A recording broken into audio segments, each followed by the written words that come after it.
here and ask you to just go ahead and just talk to us a little bit about what you do and how you came to do it. And then we'll look at this cool project you're showing us. Sure. So first of all, I should say, if you hadn't noticed, I thought it would be helpful to just write down some answers. You guys had a bunch of questions, so I actually wrote them down so you can refer to them later if you want. Okay, so I'm Tim McDonald. I'm an architect, I'm a developer and a builder, which just means that we buy a piece of land, we design a building for it, and then we go and build it ourselves. And as a company, we've been together since 1997, so 22 years. And for about the past 10 years or more, geez, yeah, it's more than 10 years, we have been building high performance buildings, our own developments. And by that, I mean, we've been interested in reducing greenhouse gas emissions, and buildings are responsible for a big part of that. So all of our own buildings, we have been focused on building to what we call the Passive House Standard, which we can talk about later, and I've made some comments about it in your questions. So that's me in a nutshell, and I think you'll learn a lot more as I zip through this. I'm actually going to show you a bunch of projects, and the last thing I want to show you is a policy project. So it's not a building project, but it's about buildings, and I think you're going to be pretty darn excited and want to get out into the world and be just as active. So what do you say? Do I head on in? Sounds good. All right, so as I said, we're developers, architects, and builders, but this other company over here on the right called Grass is actually a green roof and solar company. So we've got about 10 people in that company. We build green roofs all around Philadelphia, and you'll see what we do with solar. But really, why am I so interested in high performance buildings? Because buildings are responsible for almost 50% of the issue. And I just really want you guys to let that sink in. It's kind of like seeing how the coronavirus is sinking in. I want you to understand how important it is that we get to zero emissions by 2050, or this coronavirus thing is nothing compared to what we're going to be dealing with. So I wake up every morning thinking about this statistic right here. Buildings are responsible for almost half of it. So that means if we have any chance in hell of turning this around, we've got to do it with buildings. But the other thing is that urban environments, and by 2050, 80% of the world's population is going to be living in urban environments. They're responsible for 3/4 of all greenhouse gas emissions. So what this means is we have to first do it with buildings, but we have to do it with cities, or we just don't have a chance. So this isn't about putting solar on your buildings, okay? This is about radically shifting the way we think about designing and building buildings as standard practice. And what it means really is making carbon neutral, net zero energy buildings standard by 2050. That is a huge lift. And we're trying to demonstrate how it's possible.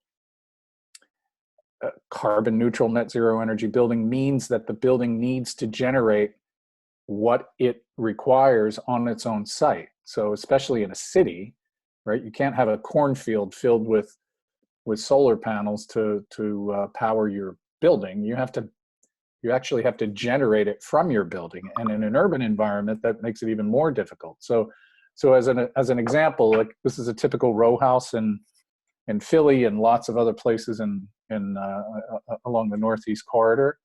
This is about how much energy that building uses in a year. And that's the size of the roof, right? So you're going to generate the energy that you need from your roof predominantly. So the problem is that's how big your roof would have to be for solar panels in order to generate that amount of energy. So what do we got to do? We've only got that big of a roof. That's like 80% less than what we needed. So we have to reduce the amount of energy that the building needs by 80%. And heating and cooling in a building is responsible for more than half of that energy consumption. So I always like to say the best heating and cooling system out there is a coat. You just keep it in. Keep the heat in, keep the cold out, keep the cold in, keep the heat out in the summertime, right? Let's, as I said, and I answered one of your questions, I said, why do we give buildings windbreakers when we really need fur coats? Okay, so half the issue is just making the proper envelope. And this is what Passive House is really all about. It's a fabric first approach to building. You radically reduce the amount of energy a building needs, and therefore the carbon it emits, by thinking about the fabric of the building first. And these are the basic principles that you can ask me about later. I'm not going to go through them, but basically a super insulated, very tight thermal bridge free envelope. And the math of it is not important, other than that 4.5. So this is basically, imagine if we treated buildings the way we treat cars. You know how much energy, you know how much gas your car is going to use. There's a sticker on the window. When you buy it, it tells you how many miles to the gallon you're going to get. That's how efficient your car is. Why don't we have the same thing for buildings? We should have a miles per gallon for our buildings. And that 4.5 there, that's the miles per gallon. That's what Passive House says we're allowed to use. And that ends up being about, what is it, about a tenth of what a typical building uses, okay? Just keep that in mind. And so what's cool is that for like 5-story buildings and less, not towers, not skyscrapers, but with smaller scale buildings, it turns out that the amount of real estate that your roof has generates about 4.5 kWh per square foot per year. So the consumption and production are aligned between Passive House and getting to zero. Okay, that's where we've got to get to zero.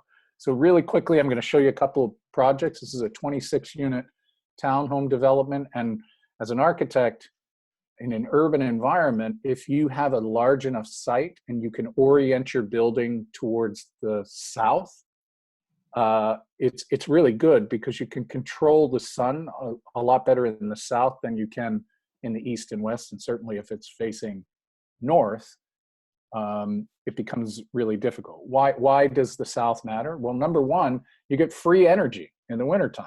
You can heat a significant part of your home just with the sun, passively.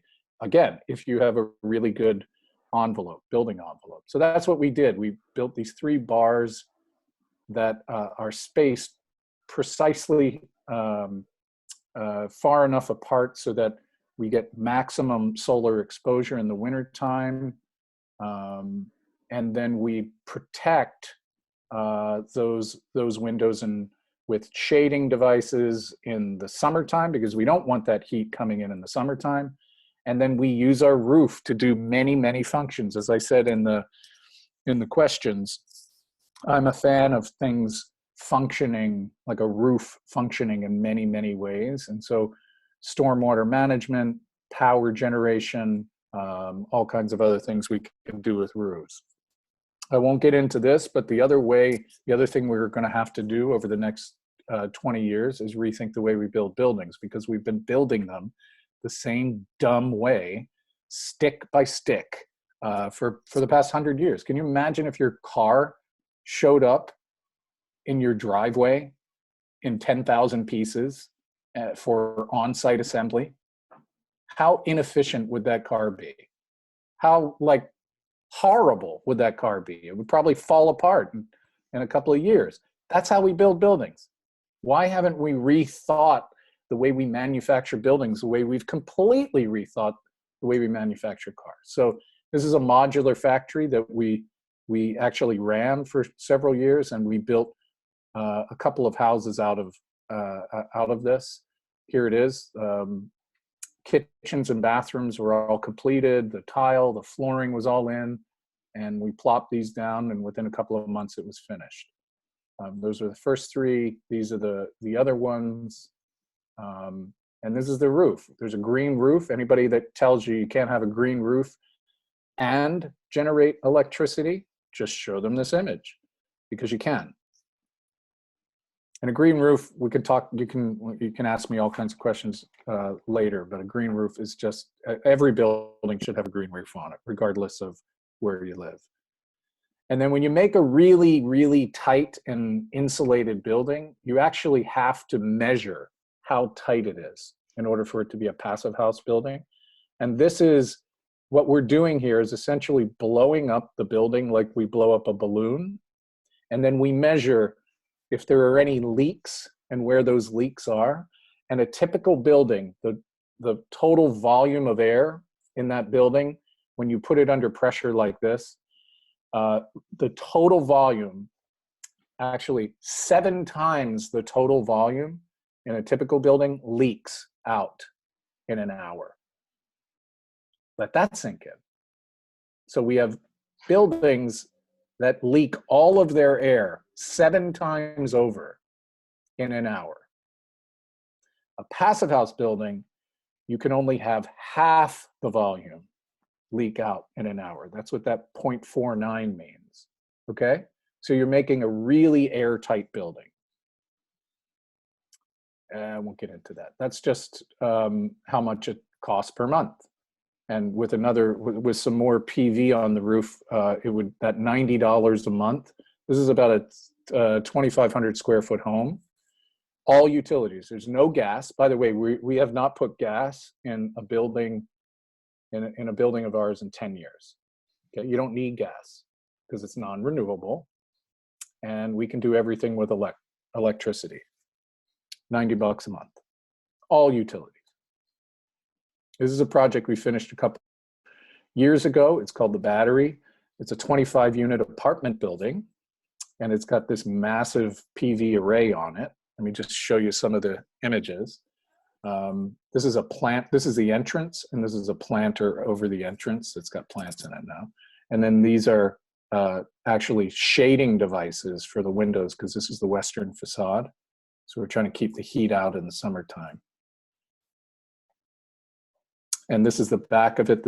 We've got parking underneath, and you got this large array above. But again, everybody looks at the building and they see the array of PV. The PV is the last thing you think about, not the first. The first thing you think about is the envelope, because that's what gets your energy consumption and carbon emissions down by 80%. 80%. And we're flying up, we're looking at the roof. And in this case, the PV is raised above the roof like a canopy, so you can walk underneath it. And so what's awesome about this is that in the summertime in Philly, it's very hot and humid in Philly in the summertime. And even though people build roof decks, they never go up to them because they're too hot and humid. Well, this is shading as well as energy generation. And so if you look at this facade, see all those white boxes? Well, those white boxes have LED lights just above them. And those LED lights are tied into the energy monitoring system in the building. And if the building's performing the way it's supposed to, they'll glow green. And then if it starts going, and it's all about the algorithm that works with the energy monitoring system as well as these lights, it'll start to glow yellow when we start going over the 4.5 kWh per square foot per year. And it'll even glow red, and it'll wake people up on the block, I hope. Not literally, but figuratively, because what this is meant to do is actually create a dialogue with people in the building as well as the people in the neighborhood. They'd look at it and say, whoa, I wonder what's going on here. But the other thing that's interesting is each one of these lights is addressable, has an IP address, and they're connected to each individual apartment, but the nobody knows which light is connected to their apartment. So sometimes it glows like this. And so you wonder, ooh, I wonder if that person with the red, that might be Mary, or maybe it's Bill, And so architecture can actually create a dialogue around this and create activism around this issue, right? It can also just, reveal the color of the sky that night. So this is a certified passive house building, one of the largest. And here are the interiors, really nice, beautiful, simple, light, flowing between rooms, warm, comfortable environment. All right, really quickly, the next project I'm going to show you, and then I'm going to talk about policies, is one that we just completed in January. We're still kind of doing some finishing touches. It's called Front Flats, 28 units, and a commercial space. So this is it juxtaposed to a historic building right next door. It's got a very interesting mechanical system that I won't get into, but this is kind of a unique mechanical system that is all self-contained, and it does ventilation, heating, cooling. We won't get into that because that's geeky stuff unless you want to know more. But again, nice, open, clean spaces filled with light. But the thing that's unique about this building is what you're seeing right now. And that is, you're looking out the window and there's something kind of like covering over, but it's floating far over the building. And it's solar panels. The entire building is covered on east, south, and western facades, as well as the roof, with these bifacial, they're called bifacial solar panels. Now so those of you who don't know much about solar panels, most solar panels are totally opaque. These are translucent, so light passes through them. There are only 2 layers of glass with a solar cell in between. So you can kind of see these lines of light coming through. So we're using them not just to generate power. They're floating about 24 inches away from the building, but we're also using them to shade the windows in the summertime. We're also using them as to filter light coming into the apartments. But as you can see, there's plenty of light coming through, right? But from the outside, it looks like this. Somebody just wrote an article. They said, and it was a great article. She said, it looks like something between a D battery and what is that Star Wars, the Death Star, something like that. And she said, and I mean it as a compliment. But anyway, the interesting part about that article was that she raised was, maybe if this is the future of how we have buildings, maybe we have to rethink what aesthetics is, what beauty is, because some people really hate it, other people really love it. I'm kind of indifferent around it. But as you can see, the building's completely covered. But let's get in a little bit closer to see what it feels like. This is on the roof. Isn't that wild? Look at all that light pouring through. And by the way, the entire roof, except for this little gathering area, is a green roof, just like the last project I showed you. And this is designed to generate about 20% more than what the building needs. Okay, now again, you might say, wait a second, you said you think about the solar last, and I did. The real work is in designing the envelope and the mechanical system. Anyway, so from the roof, some really great views downtown. This is that 24-inch dimension. So the panels are floating off the edge of the building, as you can see. And there it is from the front street. This is the entrance into the building. We have this moss wall that greets you when you come into the building. I love moss. We should all have moss walls in our houses. And there's that image again. And there it is from the rear. And then we carved out the southern section to create a kind of a garden area. We haven't planted it yet, but this is what it'll look like. This steel that you see is all what's called core 10 steel. So in about a year, that'll rust, and then this core 10 is an alloy that stops it from deteriorating any further. So it'll stay that beautiful rust color forever. Okay, and then the last project I want to show you is this tiny little. It was the first passive house we've ever done. It's an affordable housing project, townhomes for formerly homeless families, and it was the first passive house built in Pennsylvania, and again filled with light, air, best indoor air quality that you can have in a building. Quality materials, but simple, clean. I mean, not a lot of complicated detailing. Triple pane windows that open. These are primarily European windows, but now we're able to get them in the States. Again, we built it in a modular factory. I won't go into the detailing here, but the work is really in how we engineered the envelope of the building. And again, we did a blower door test in our first attempt at building a super tight building, and we hit the numbers. And this is what it means, guys. See those houses on the left? That's all that leaky hot air. Essentially, what we do is we have cities filled with buildings that are heating the streets. Okay, and that's what it means to build a passive house building. You keep the heat in. All right. So, and there's the power that's needed to generate what it needs. Now, I just want to very quickly tell you. So, it would be one thing if I stopped here and I just showed you a couple of projects by a kind of weird developer architect in Philly. That is not going to change the metrics on our planet. And so about 5 years ago, I said, I gotta, and it's not really changing people's minds either. I said, we've got to do something much more radical.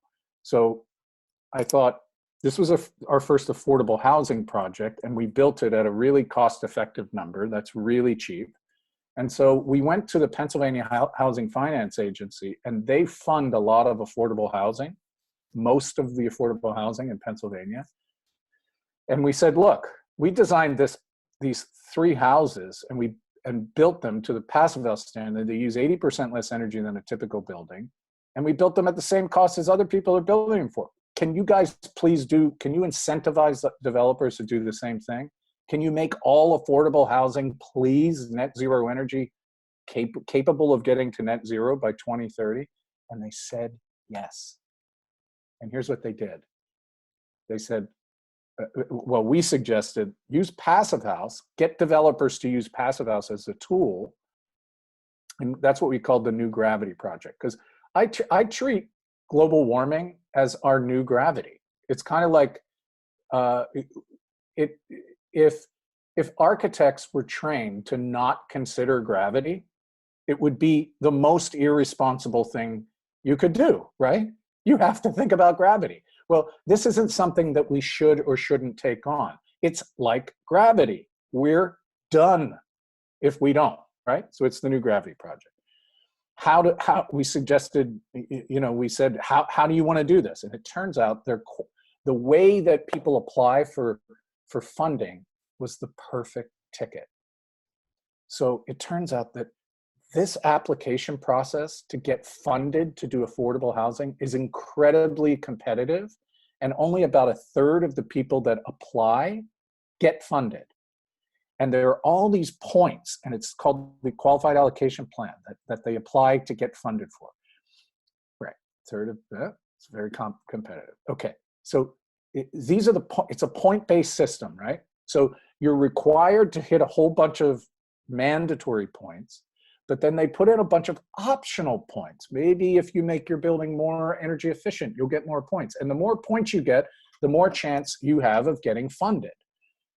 So what we said was, why don't you just do this? Put 10 extra points in there and see what developers do.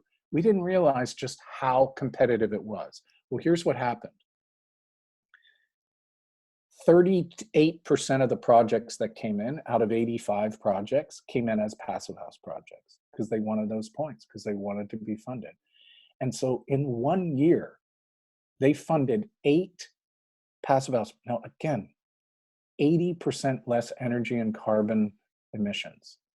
They funded 8 of them in 1 year. And the costs were negligibly different. And you don't believe me? Here they are. On the right-hand side are the cost per square foot, and all the yellow and orange are the passive house projects, and all the white ones are the kind of the typical code projects.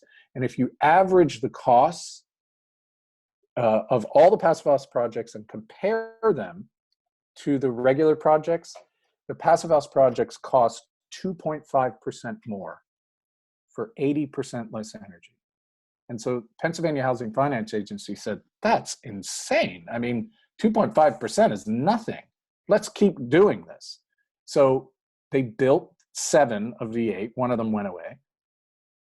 And here's what's crazy. I'm not going to get into this, but what I will say is that they built them for what they said they were going to build them for. Because the other question was, you know, there were builders and architects, developers that had never done this before. They're probably going to screw up the first time. Well, they didn't. They built them for the cost that they had. You know why? Because they had to. It's kind of like all the complaints about what we have to do in our society in order to turn it away from fossil fuels. If you're forced to do it, you get creative and you do it. And this is what was proved here. Year 2, maybe that was a fluke. What happened in year 2? Same thing. Same exact thing. This time they funded 10 projects. And guess what? It flipped. The passive house projects, 80% more energy efficient, came in 2% less than the other projects. There they are. These are all built now. And then year 3 and 4, same thing, 2% less. So anybody who thinks that building high performance, carbon neutral, net zero energy buildings has to cost more money, you can point them to this and show them that it doesn't have to. It can. So, you know, this was all we did. This is all we did. We put a paragraph in their application plan. So I figured, well, why don't I get other states to do the same thing? So I went to 39 other states in a summer, cold called them and told them the story and said, why don't you guys do the same thing? And a very long story short, 16 states to date, I think it's 16, are doing what Pennsylvania is doing. And none of them had heard of passive house until this time. So they're funding huge affordable passive house projects. Look at all these projects in New York City, South Dakota, New Hampshire, Ohio. So it's beginning to take off. And then there are a whole bunch of other states that are kind of on their way, but they haven't officially taken it on. But there are projects being done in these states. And here are some of those projects. Passive house projects. Okay, and so the really, really cool thing about this policy move, and this is why I'm just as excited about policy as I am about being an architect, is that the architects, engineers, and builders that do affordable housing, turns out they also do market rate housing. And so what this initiative is really about is if you train those architects, you're transforming the industry. It's a catalyst to transform the entire industry. Because that's what we have to do. We have to train people to think that this isn't difficult, that this is achievable, and that we not only can, but we must take this on and take it on immediately. So that's what I'm going to leave you with. And you can ask me anything you want. Was that 30 minutes? I don't know, but it was great. Thank you. Oh. So students, Mr. McDonald, you have the document, or you can pull it up with, you know, questions that you had thought of before. He has written out some answers in red, I think. So that's cool. You're welcome to ask some of those questions or other ones. And I think, Mr. McDonald, if you stop sharing your screen, it'll be easier for us to all sort of see each other. Yeah, And what do I just do? Whiteboard? What do I do?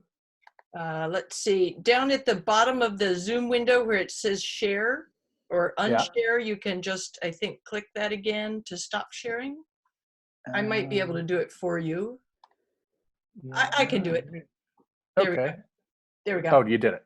Yeah. Okay. So now we have a nice grid with lots of faces. And since there are a bunch of us, you might want to just sort of raise a hand a little bit if you have a question, and I'll moderate for you. Who would like to ask something? This always takes a minute. It's okay. No, it's fine. All right, Sam, you're on. You have to unmute your speaker. Me? All right. So, are there any current pieces of legislation concerning sustainable housing, either in local, state, or federal government, that could help with this process? So the broad answer is yes. Every city, for instance, has, I wouldn't say every, I would say about, I think it's 400 or 500 cities, regardless of what President Trump has done. And I don't know if you guys know this, but President Trump has pulled us out of what's called the Paris Climate Agreement. You guys know about that? You guys know what it is? I wrote about what it is, but we've done some studying up on that. Okay, so he's pulled us out of that, but about almost 500 mayors from cities across the country are part of a coalition that have agreed to recommit to the Paris Climate Agreement goals. So there's legislation within certainly those cities, as well as many states have their own 2030, 2050 goals. For instance, New York City has what they call their, what is it, 80-50 plan, I think it's called, 80% reduction in greenhouse gas emissions by 2050. So it really just depends on the city. You can find or the state. You can find lots of them out there. But when it comes to affordable housing, this is the only initiative that I know of, and it's not really legislation so much as it is a incentive for developers to take on building high performance buildings in those states that I mentioned. So yeah, I mean, it's a big question, and I don't know every state and every city, but a lot of them are catching on. Yes, Michaela, unmute your speaker. I'm sorry. There you go. Okay. What would you say to people? Like, some people just like want a certain style of home, like they want Spanish architecture, or they want like a Victorian style house. And like my family, when we first moved into our house, my parents refused to put solar panels up because they didn't think that they looked as nice. So in order for this to become like beyond one city or a couple of states, it has to like, people have this like certain aesthetic in mind. So how would you respond to somebody that says, no, I don't want a sustainable house. I don't want an ugly house, because I think that like their house they want it to look a certain way. Yeah. Well, what I can say is this, that if they want a traditional looking house, they can have a traditional looking house that looks exactly the same as what they want, and it will use 80% less energy. Okay? So again, solar panels do not make a sustainable house. How you design the building and the mechanical systems, that's what makes a sustainable house. It can look anything like anything you want. And by the way, Tesla makes tiles, roof tiles, that look exactly like regular tiles, and they don't look like solar panels. So you can even do that. Okay? So the takeaway should be, aesthetics have nothing to do with high performance building. It can look like anything you want. Mine just happened to be and maybe a little ugly. Scott? Is that good? Okay. I was wondering what options there are for like buildings that already exist and making those more energy efficient.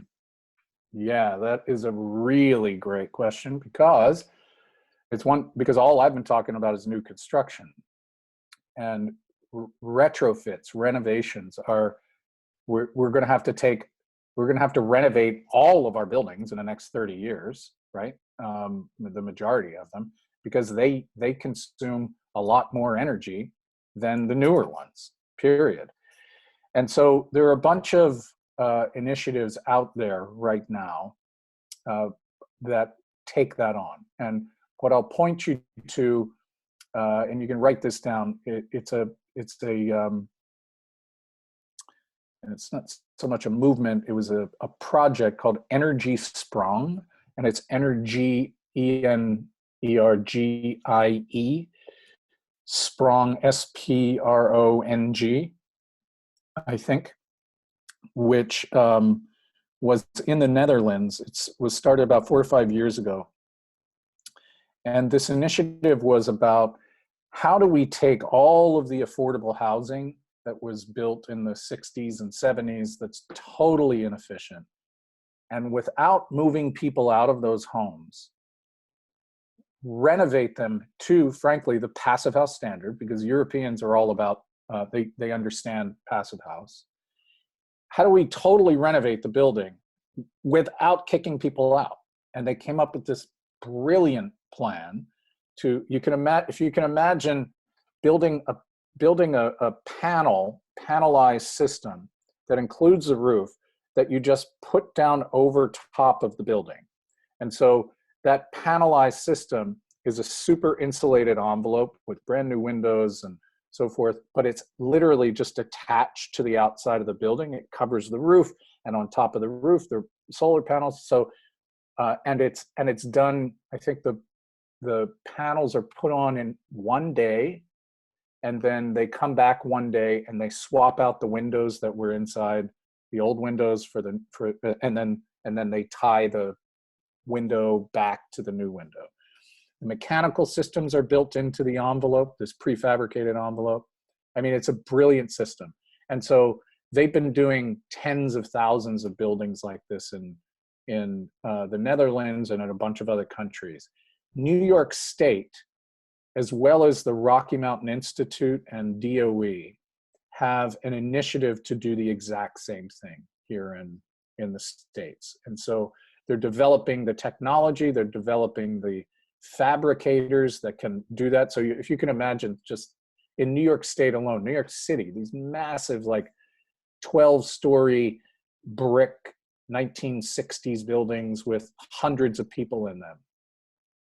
You just renovate the building from the outside while people are there. So that's happening. But if you're doing it house by house, a single family house or a row house, it's much more complicated, right? Because you got to get down to the brick. You've got to super insulate and make the building airtight. We've got to redo all the mechanical systems. But we've got to do it. Does that help? Go ahead, Jamie. Yes.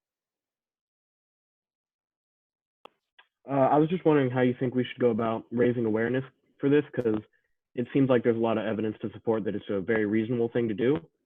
And I think a lot of people would probably be open to it. So how would you think we need to go about educating people about this? Here's how. The most important thing is that the 18 to 30-year-olds need to vote.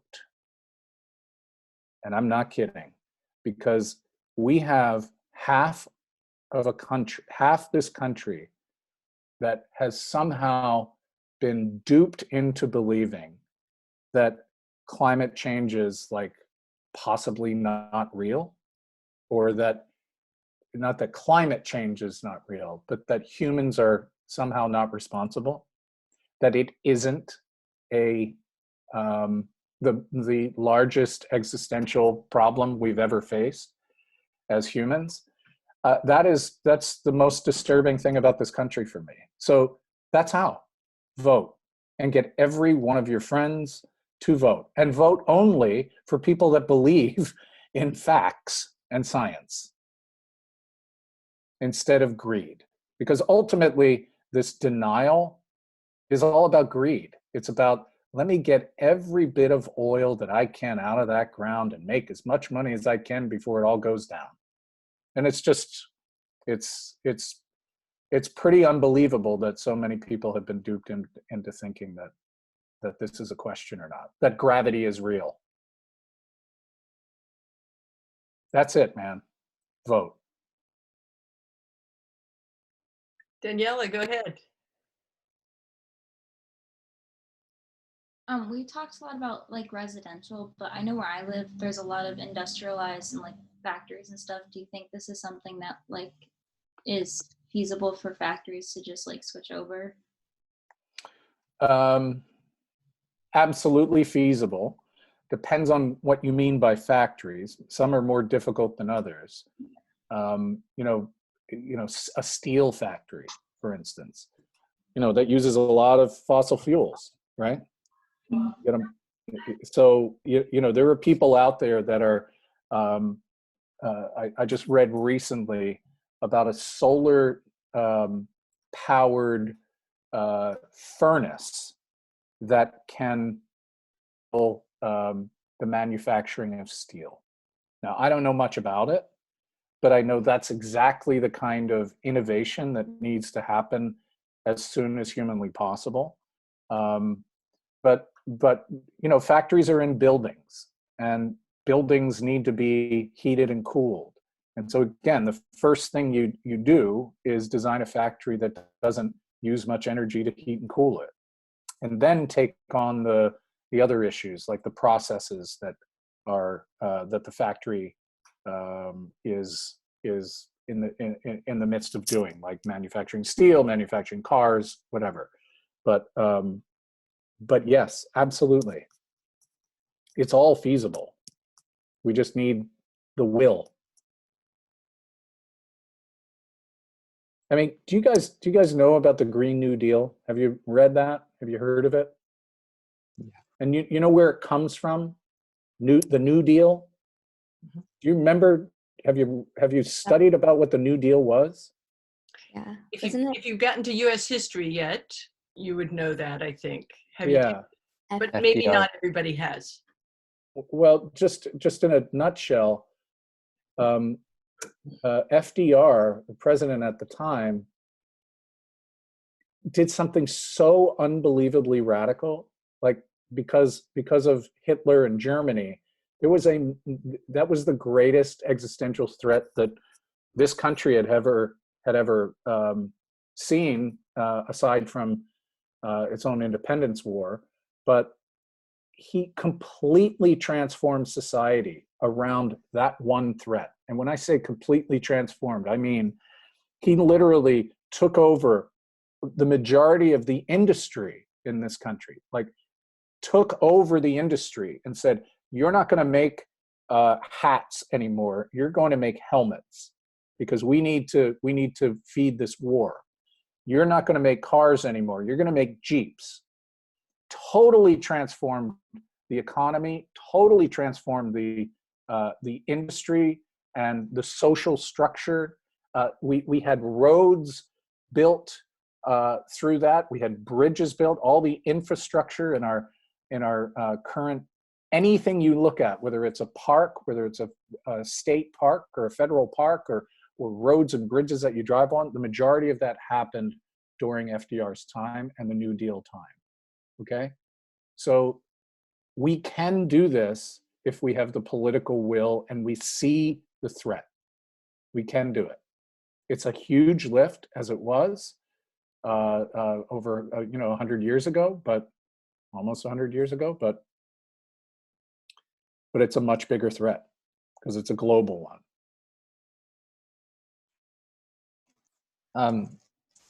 The current political state, who do you think has like the most effective, or had the most effective like sustainability plan?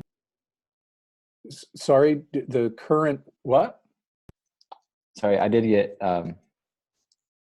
that I had unstable Wi-Fi, but who do you think has the best plan or had the best plan for climate change politically? Well, I mean, anybody that is talking about climate change the way Alexandria Ocasio-Cortez is, Bernie Sanders, they're the ones that treat it like it really is, like the threat that it is. Some of the less progressive candidates out there, they probably believe the same thing, but because half of the electorate out there questions whether it's real or not, it's less politically, it's more politically dangerous to be that aggressive, the way AOC and Bernie Sanders and Elizabeth Warren are. I mean, they state it like it is, and some people don't like it because it means radical transformation. And any Republican on the other side that just flat out denies it, there are just no words. I have no words for it. So yeah, look to the Green New Deal. Anybody that supports the Green New Deal, and if you've read it, it sounds insane. It sounds totally insane. We're gonna have to get rid of cows, not eat meat.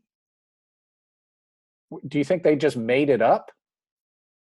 This came from the Paris Climate Agreement. This came from, by the way, Paris Climate Agreement was, I think, in 2015, and that was COP21. That meant 21 years. That was the 21st year that all these leaders of the world had been meeting to talk about climate change and the effects of climate change. Paris was the first time in human history when almost 200 countries who weren't agreeing up to that point, where they finally said, yep, we agree. This is insane. We are literally going to destroy our planet. We're not going to destroy our planet. We're just going to destroy humanity. The planet's going to be fine without us. Probably the cockroaches will be too. Yeah, exactly. But yeah, so the lefties. I have one thought to add on to that, and that is in the Franklin Delano Roosevelt and this New Deal, that tremendous transformation that Mr. McDonald describes was really possible because our country faced an existential threat. I mean, it was a massive threat in the war, but also in the Great Depression that led up to it, and Correct. the social unrest. And so it was a time when everything was fluid. I don't know how profound the coronavirus and the disruptions we're kind of on the cusp of are right now, but times like this do make formerly rigid structures much more fluid. And I think it's worth thinking about there's a new discussion in our course about this, and just thinking about how can this moment become something, an opportunity for working on climate change, even though it's very scary in many respects. It is possibly something really big happening. Couldn't agree more, and I'm seeing more and more as this coronavirus thing plays out day by day. I mean, it's transforming our lives by the hour, literally, and I'm seeing more and more posts making that connection between corona and climate change. Like people just saying, imagine if we took climate change on the way we're taking corona on, or the way we should have in this country, a week ago, but didn't. But imagine if we had if we had the will, the collective will, to take that on, what we could accomplish. We have maybe just a few minutes more, and Morgan, I don't think you've had a chance to ask a question. If you'd like to jump in, or anybody else, raise your hand. Okay, Yeah, go for it, sure. I Morgan. do have a question. So right now, like, being a teenager and all, we can't really buy houses and that sort of thing. So what do you suggest that we do to have an impact, like in terms of architecture and like how our families power our houses? Yeah, that's great. I mean, the littlest, there are a bunch of little things, and then there are a bunch of big things. You can't say, Mom, Dad, let's renovate our house and make it a passive house, right? But you can do things. You can do lots of things. You can say, until you live in Elkins Park, probably in an old building, old stone Yeah, house. my house is quite old. Yeah. Yeah, and it's pretty leaky. I'm sure it's Yep. really cold. It's got humongous radiators in every room. Mm-hmm. Yeah. Right. And what temperature do you set the thermostat to in the wintertime? Like 70, Yeah. ideally, yeah. Try I mean, my room is really hard to heat. Try 68. Try 68. Be a little uncomfortable. I actually want all of you to be kind of uncomfortable. That's part of the problem, is that we have made ourselves too comfortable with all of this. So get a little uncomfortable, put an extra coat on, right? Or a sweater. Walk around. I walk around with a hat on in the house. My kids do too. It's actually great. Use less energy. Every single way that you can, use less energy, because every bit of energy you don't use, you don't emit carbon into the atmosphere. So some simple things. Basically, make carbon part of your daily thinking. How do I keep carbon from getting into the atmosphere? It's kind of like Corona. It's like we are forced now to have it on our minds constantly. I can't touch anything. I was at Home Depot yesterday, and I went to grab the cart, and I went, and I didn't even have gloves on me. So I did this. I changed my habits immediately based on the threat that was out there. Start thinking about the fact that there is a threat much, much larger than the coronavirus facing you. So turn every light off in the house that you don't need. Keep the temperature low, keep it high. Be a little sweaty in the summertime. Be uncomfortable.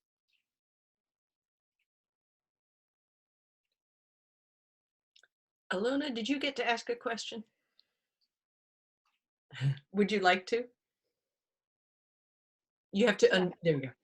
Thanks. I read on the thing that like you went to university and stuff, and I'm guessing you learned architecture there, but did they like talk about how unsustainable architecture is? No, not when I was in school.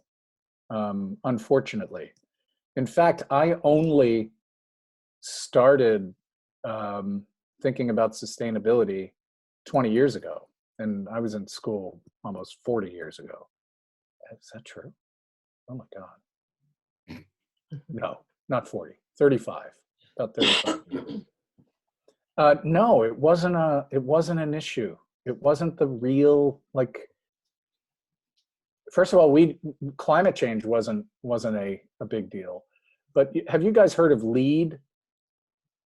Leadership in Environmental and Energy Design. So about 15 years ago, maybe 20 years ago, LEED started, and LEED was all about sustainability. The term sustainability came into architecture then. And so LEED, if you build a project and it's a LEED Platinum project, it's the most sustainable project that could be built in the world. But sustainability for LEED means a kind of holistic approach to sustainability, which means a holistic approach to building, which means you're not, energy and carbon wasn't really the focus of LEED. It was one component. But then there's water, because with very small measures, you can use 50% less water without really changing much. There's where do your materials come from? Are they within? Do they come from within 500 miles, or are all the materials that you build your buildings out of coming from China? And if so, imagine the carbon footprint of that. So, not just that. It's are you building on virgin farmland, or are you building on in urban sites? Because if it's much less sustainable if you're taking over farmland than if you're building on an urban site. So LEED was a much more holistic approach to sustainability. My attitude is this, that I want to be holistic as well. And we do all these things. We use 50% less water. We have really great indoor air quality, all this stuff. But in the end, the crisis is with carbon. Okay?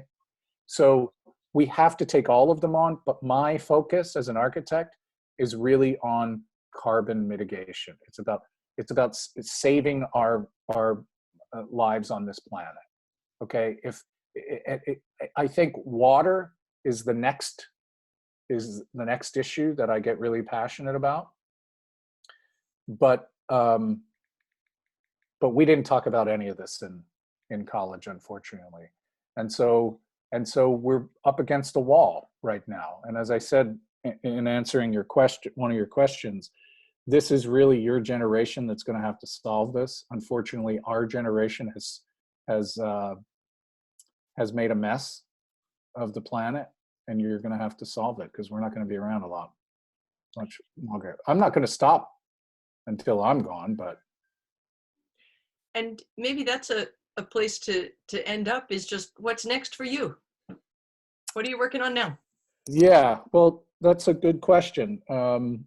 So I think I've got about another 10 good years left in me in terms of doing what I do now, and then I got to do something else. Like I got to play music or something, because it takes the soul out of you. But what I'm really excited about right now is that, I showed you a 28 unit apartment building, a 25 unit apartment building, 3 apartments, 26 townhouses. What if I could design in like 5 city blocks? And that's what we're doing. We're working with a developer who has given us free rein to design this massive development, which will be not just a carbon neutral net zero energy community, but it'll be a microgrid community. Now, what is a microgrid? I'll just simplify it by saying we get some of our electricity from Ohio. I don't know if you guys know that. So that's the grid. The electric grid is tied into these power stations all over the country, and it's so inefficient.